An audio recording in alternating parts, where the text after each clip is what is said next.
गोपालपरी नामक गांव में सुमन और सोनिया नाम की दो सहेलियां रहती थीं। सुमन अपने माता पिता के साथ बहुत छोटे से मकान में रहती थी और सुमन के पिता एक किसान थे। किसी तरह गुजारा चलता था, पर वे अपनी बेटी सुमन को बहुत अच्छे संस्कार दिए थे और सुमन को बहुत आगे तक पढ़ाना चाहते थे। वहीं सुमन बहुत अच्छी और ईमानदार लड़की थी। दूसरी तरफ सोनिया एक बहुत बड़े मकान में अपने माता पिता के साथ रहती थीं। सोनिया के पिता बहुत बड़े व्यापारी थे और वे अपने काम के वजह से बहुत व्यस्त रहा करते थे। इतना ज्यादा अमीर होने की वजह से सोनिया का पढ़ाई में भी कोई रुचि नहीं थी और सोनिया बहुत लालची और घमंडी थी। फिर भी सोनिया और सुमन बहुत अच्छे दोस्त थे। वे दोनों साथ में ही स्कूल जाते और साथ में ही स्कूल से घर आते। स्कूल से आने के बाद दोनों रोज शाम को घूमने पार्क घूमने जाते थे।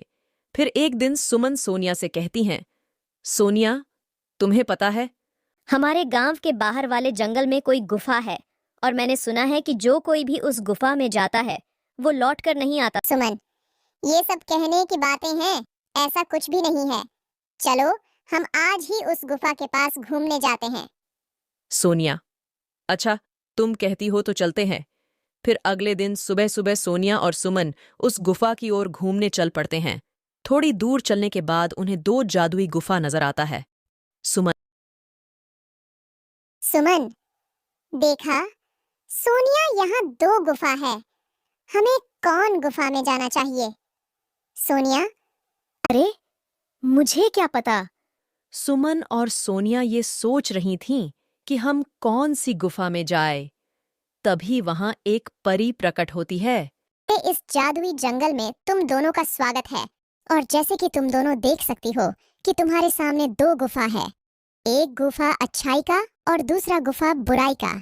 अच्छाई के गुफा में जाओगी तो तुम्हें वहां एक वृद्ध महिला मिलेंगी जो कई सालों से बीमार है। तुम्हें उनकी सेवा करनी होगी। और अगर बुराई की गुफा में जाओगी तो तुम्हें वहां ढेर सारा खजाना मिलेगा। परंतु याद रखना, उस गुफा में एक नागिन रहती है और ये तुम पर निर्भर करता है कि तुम कौन सा मार्ग चुनती हो, अच्छाई का या बुराई का।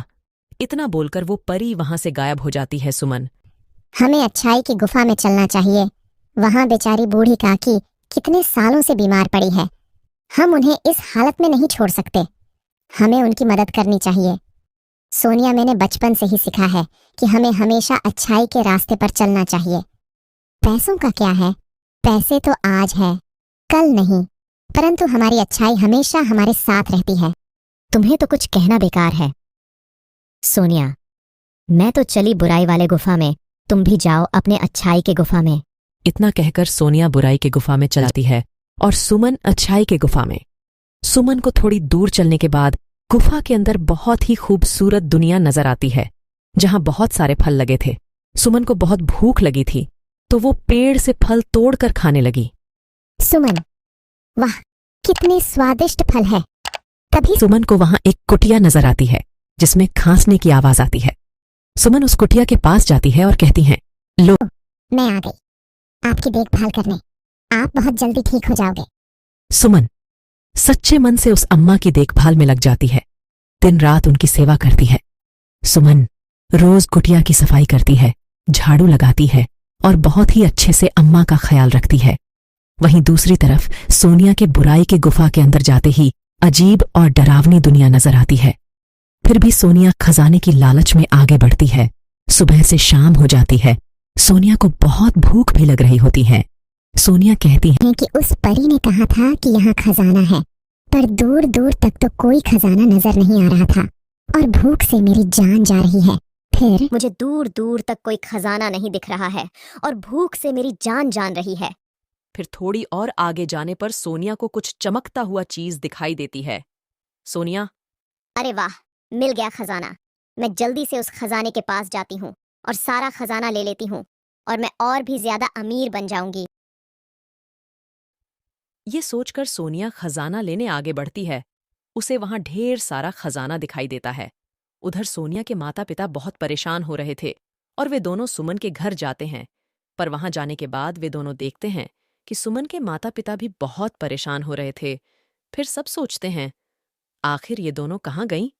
उधर सोनिया कहती हैं, अरे वाह, इतना सारा खजाना! सुमन तो पागल है जो अच्छाई की गुफा में गई। अगर वो भी मेरे साथ बुराई की गुफा में आती तो उसे भी इतना सारा खजाना मिलता। पर कोई बात नहीं, अब अकेले ये खजाना मेरा है। ये सोचकर जैसे ही सोनिया खजाना को हाथ लगाती, खजाना गायब हो जाता है। अरे ये क्या, खजाने मेरे हाथ में क्यों नहीं आ रहे हैं? इसी प्रकार सोनिया जैसे ही खजाने लेने आगे बढ़ती, खजाना गायब हो जाता। सोनिया डर से हाथ पीछे कर लेती तो खजाना वापस आ जाता। सोनिया, अरे ये क्या हो रहा है मेरे साथ? तभी उसके सामने एक नागिन प्रकट होती ही ही ही लालची लड़की, अब तेरा लालच ही तुझे ले डुबेगा। अब तू यहाँ से जिंदा बचकर नहीं जा पाएंगी और मेरा भोजन बनने के लिए तैयार हो जा। मैं कई सालों से भूखी हूँ, आज जी भर कर तुझे खाऊंगी। सोनिया, नहीं, मुझे छोड़ दो, मुझे नहीं चाहिए कोई खजाना, मुझे जाने दो, कृपया कर मुझे छोड़ दो। परंतु नागिन उसे वहीं डस लेती है और सोनिया चूहे के रूप में बदल गई। नागिन, जो भी इस बुराई की गुफा में आता है उसका यही हाल होता है। दूसरी तरफ सुमन सच्चे दिल से अम्मा की देखभाल कर रही थी। सुमन, अम्मा, आप ये काढ़ा पी लें, इससे आप जल्दी ठीक हो जाएंगी।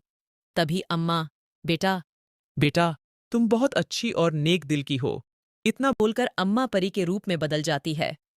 परी, सुमन, मैं तुम्हारी परीक्षा ले रही थी और तुम उस परीक्षा में खड़ी उतरी हो। मैं तुम्हारे श्रद्धा भाव से बहुत प्रसन्न हुई और मैं तुम्हें कुछ देना चाहती हूँ। फिर परी सुमन को खजाना देती हैं और सुमन खजाना लेकर धन्यवाद देकर गुफा से बाहर निकल जाती है और उसे पता चलता है कि उसकी दोस्त सोनिया को नागिन ने डस लिया और सोनिया गुफा के अंदर ही चूहा बन जाती है। इस बात का सुमन को बहुत अफसोस होता है। सुमन, काश सोनिया मेरे साथ अच्छाई के गुफा में चलती तो तुम मेरे साथ होती।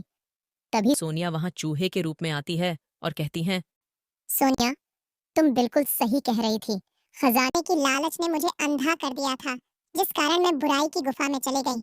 परंतु तुमने लालच नहीं किया और अच्छाई की गुफा में चली गई, जिस कारण तुम्हें खजाना लेने का लालच नहीं हुआ। फिर भी तुम्हें खजाना मिल गया।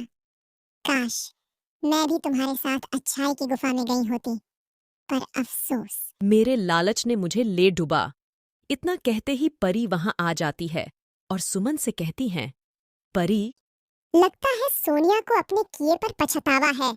और ऐसा कहते ही परी सोनिया को इंसान के रूप में बदल देती है और दोनों सहेलियां परी का धन्यवाद करती हैं और वादा करती हैं कि ये शिक्षा आगे से सभी दोस्तों को देंगे और दोनों सहेलियां घर की ओर चली जाती है। घर जाते ही उन दोनों के माता पिता पूछते हैं, तुम दोनों कहाँ गई थीं? फिर सोनिया और सुमन अपने माता पिता को सारी बातें बताती हैं और खुशी खुशी सोनिया सुमन रहने लगते हैं। दोस्तों, सच्चाई और ईमानदारी में वाकई बहुत ताकत होती है। तो कैसी लगी? वीडियो कमेंट करके जरूर बताएं।